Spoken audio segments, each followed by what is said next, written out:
guys, welcome back to the channel. And in today's video I have the Galaxy Z Flip 6 versus the iPhone 16 Pro Max. In this video I'm gonna just give you guys some things about the phone to help you come to a conclusion of which one you should buy for whatever reason. So let's get straight into it.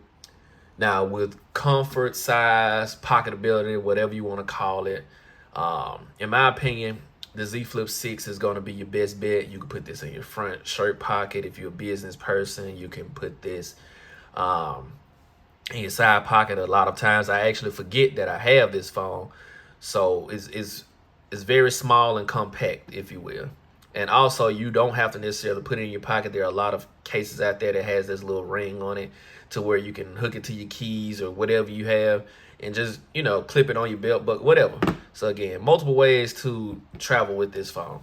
Now, with the iPhone 16 Pro Max, they took a different approach.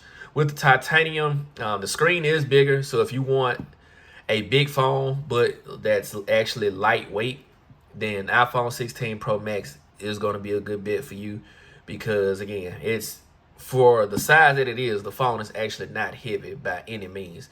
You could take an older phone, put an outer box on it, and put an outer box on this one. This one is definitely less because of the titanium build.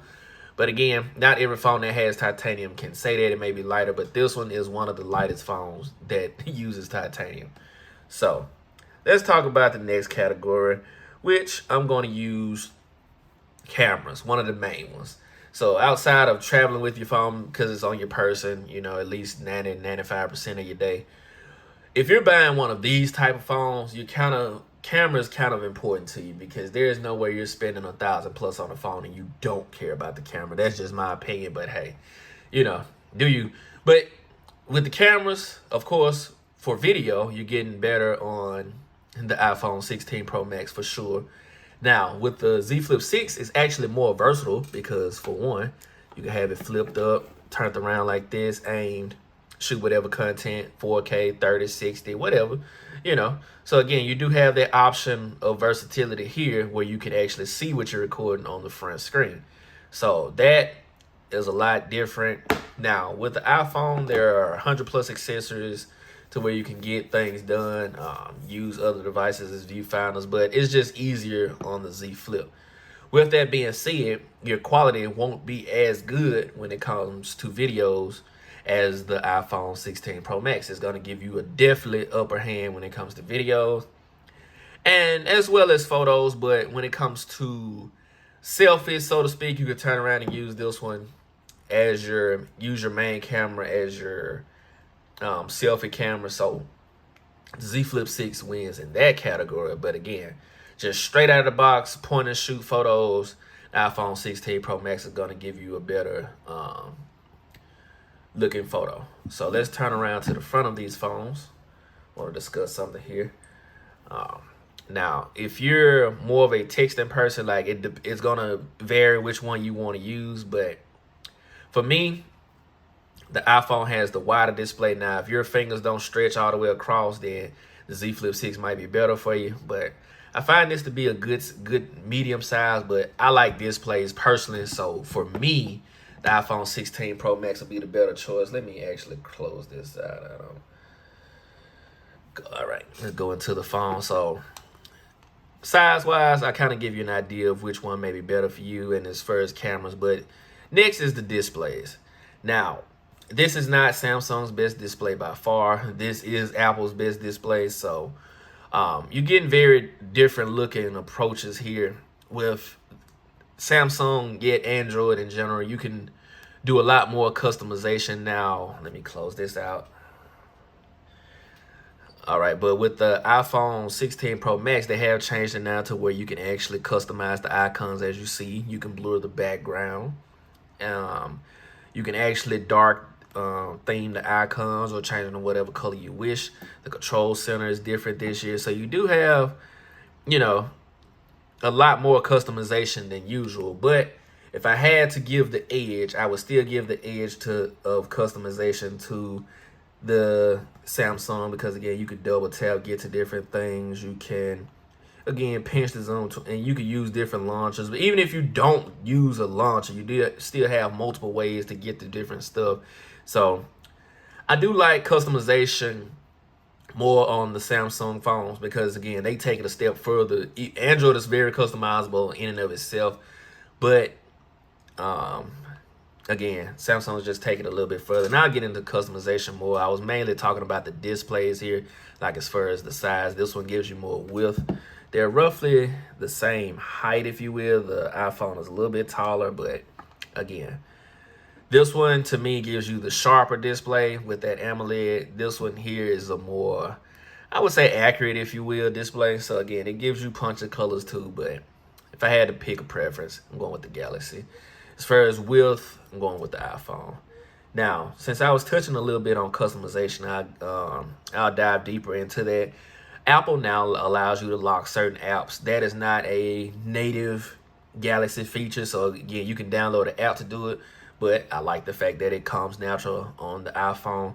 These phones are a lot similar in a couple of ways because they both have quick share, not quick share, but one has AirDrop, one has quick share. Basically a wireless transfer method where you can send files, photos, videos, whatever you have to your computers, to other phones, such as another Galaxy, another iPhone, things like that. So they both have, excellent transfer features, if you will. Well, hold that thought. Z Fold over there going wild. But anyway, it will happen during the video. Don't really care about that. But again, I've touched on cameras, touched on displays, a little bit of customization. Again, let me move this AirPod. Better yet, I'm probably going to unplug it because this is the 15th time. I know you guys probably seen that in my last video. I'm just going to move it out the way completely during this video because it seems like even if it's not even near it, but if it's in the vicinity, it's like it wants to connect, and I'm not really trying to connect. But anyways, back to the video at hand. I think this one has a lower timeout range because I keep having to tap it to keep it on to show you guys the display or whatever. But anyways, touched on cameras, touched on display quality, if you will, touched on a little bit on customization. Of course, Apple has iMessage. If you have to name something, Apple people gonna get on me if I don't name iMessage as one of their features. But with it now supporting RCS, both phones has read receipts. They both have, high quality videos and pictures coming across each. So that's really not a thing anymore to me personally. But I will say that I like the fact that you can play games between two people with iPhones, like through the messaging app itself. That's pretty nice. FaceTime, again, you have Google Meet. They recently changed it from Google Duo. I like the quality of Google Duo better because on some Android phones, the front-facing camera is a lot better than the front-facing camera on an iPhone. But if you're sticking to the Z Flip, I'm going to say I like the FaceTime better because, again, now if I had the S24 Ultra or S23 Ultra, I'd say I like the Google Duo better because, again, that camera's resolution is a lot sharper to me personally. So, again, just touching on little things like that, things that you guys may want to hear. And if you don't, hey, you're here still. Now, call quality, both get the job done. Have no complaints with call quality on either. A bigger subject that I can touch on is the ecosystems with both. You both get watches for each. You got the Apple Watch, you got the Galaxy Watch. Both have Ultra watches, both have Pro Buzz, both have respective laptops. They both have earbuds, if I said that already, but they both have just a wide tablets. They have a wide ecosystem between the two.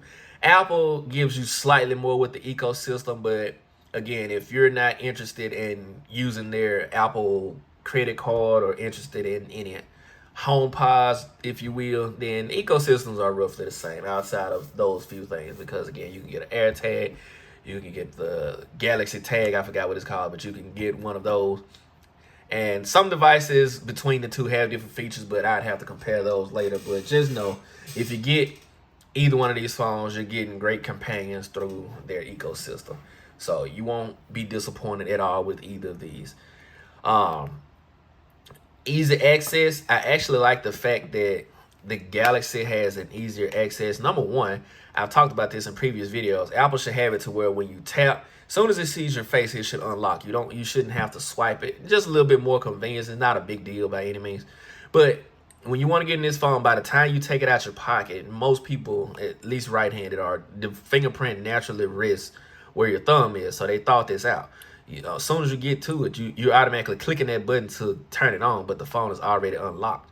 And unlike the iPhone, you can actually get to some of your apps on this smaller display. You don't have to necessarily open your phone up, or, you know, if you want to quick glance at something, let's just use, I like using Instagram, for example. So let's just go to Instagram, wait for it to load up. So you can scroll. Of course, it's not going to give you like the bigger display. Let me go to Instagram on this phone real quick. So, of course, you'd rather look at it on the bigger screen than the smaller one. But even now, let me see if I could do it. Like, I'm trying to swipe just to give you guys a hint of what I'm talking about. Like, do you see how the Samsung scrolls? To me, the Samsung, and this is supposed to be a 60 hertz display versus 120. The inside of this one is 120 hertz. So let's see the difference. Oh, definitely. And I'll switch hands just to see if it's something with my thumb or nah, nah. And of course, it's trying to load it on both phones. And I got a lot loading in here, so it might not load super fast. But you kind of see what I'm talking about with the refresh rate.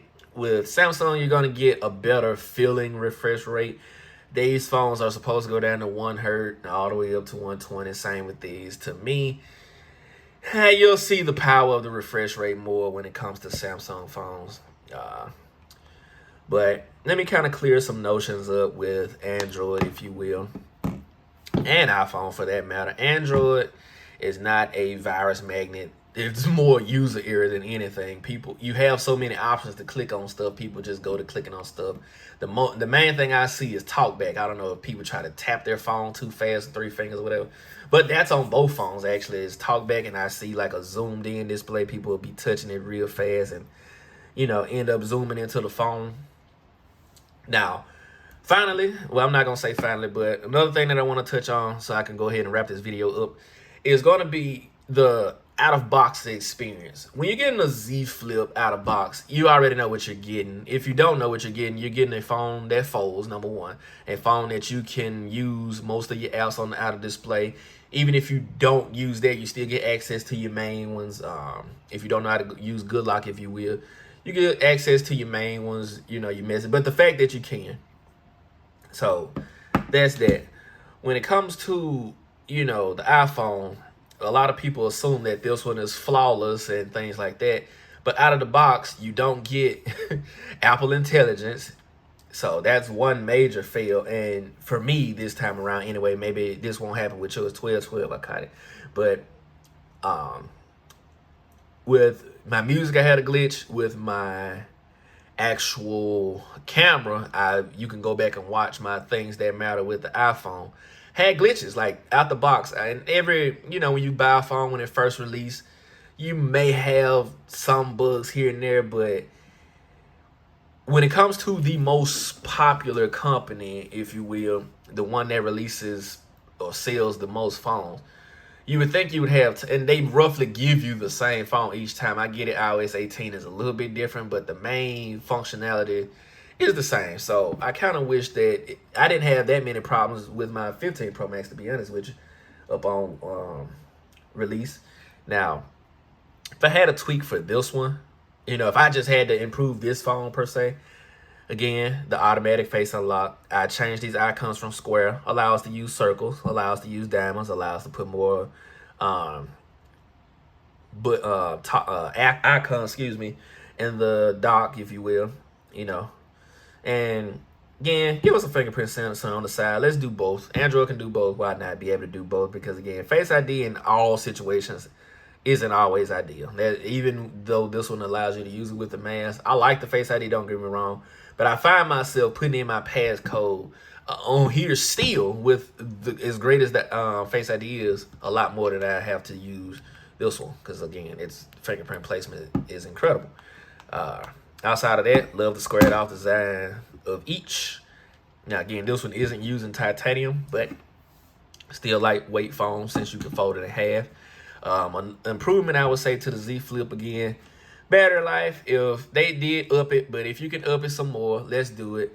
And also for flip and foldable phones, let's increase the cameras to the same.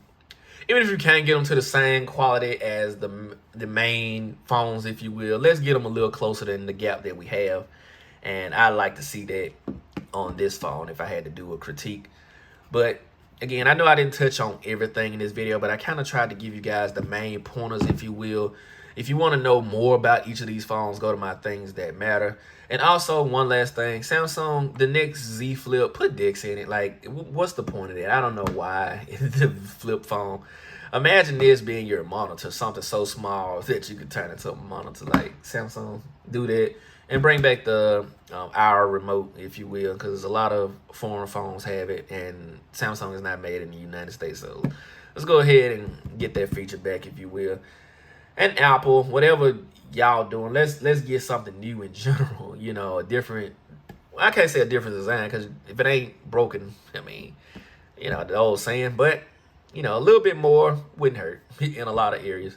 But that's for another day. But if you like this video, like, comment, share, subscribe. This has been my comparison between the Z Flip 6 and the iPhone 16 Pro Max. If it's something I forgot to cover, something you would like to see in my next comparison, feel free to leave it in the comments below.